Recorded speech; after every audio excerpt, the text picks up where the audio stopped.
Well, here we are with Aimee and Danielle, who yesterday locked the quota away for the K2. Just confirming it this morning with a nice little hit out in the final. Yeah. First of all, to get that quota locked away, big weight off your shoulders. Yeah, it's quite a big relief, eh? You know, we only just missed out at Worlds by I think half a second, so yeah, it's been a long time coming, waiting to get the opportunity to come here and race, and yeah, it was good to get out there and get it done, kind of reset now and get ready to go again. Talk us through that Duisburg experience, because you looked really strong early on, didn't quite go to plan in the final, of course. How hard was it to pick yourselves back up after that? Yeah, we're paddling so good after not that long together in Duisburg, and we walked away disappointed, that's for sure.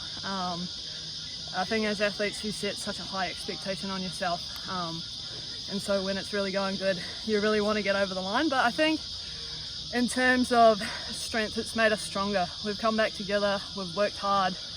We've worked with heaps of other girls in New Zealand trying to make this boat the fastest it can be. And so yeah, going through the trial process, coming back to Oceania's, it's a really humbling experience, and we're as much nerves as we had yesterday. It was really awesome to get that over the line and then come back today and finish off with a strong one. Yeah, talk us through the build up to it, Danielle. Obviously there is a lot of expectation. New Zealand's seen as one of the powerhouse teams in world paddling at the moment in women's canoeing, so a lot of pressure on you, I suppose. Yeah, I guess you could see it that way, but at the same time we know that we have a job to do and we want to qualify 2 more spots for New Zealand, and then obviously we'd love to be in the team together, and we just got to make sure that we're doing the hard work, and there's a really strong squad coming through in New Zealand of young girls, so they're going to have a really bright future, and they're just pushing us to be faster, and at the end of the day, if we can get more paddlers enjoying the sport in New Zealand and competing at a high level, that's the ultimate outcome.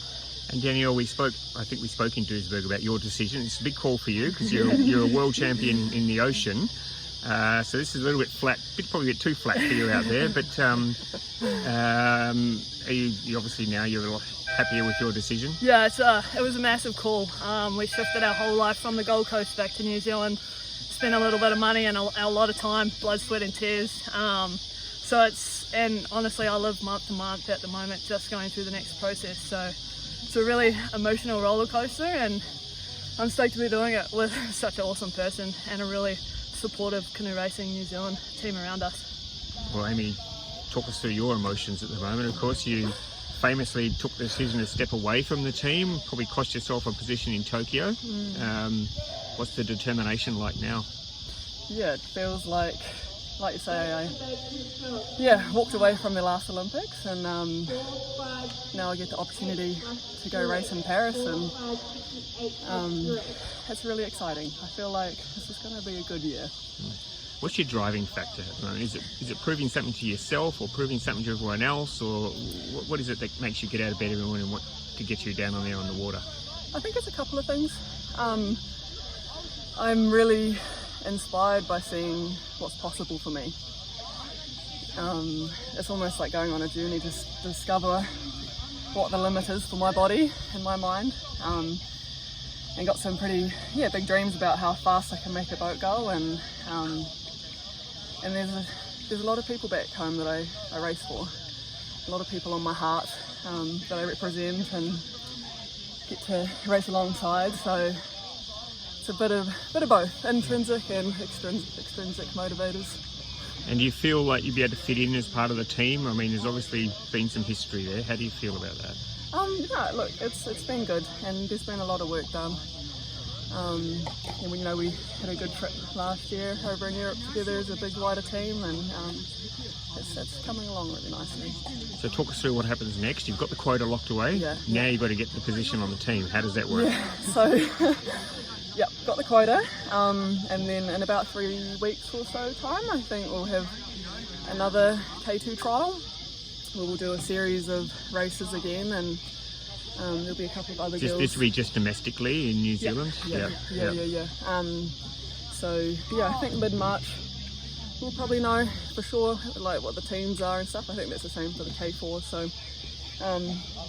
Yeah, still just kind of one day at a time, eh? Absolutely. But yeah, doing the best we can every day and trying to put a good foot forward and yeah, supporting the other girls that are pushing for it as well. So yeah, I mean 2024, it's an intense year. They always are, Olympic years. Yeah. So yeah, it'll be good, no matter what. And Aimee, I know you're doing the K1 here as well. Would you like to do the K1 in Paris as well? Yeah, I'd love to have that opportunity to race that second spot in the K1 and give that a little bit of a go on that stage.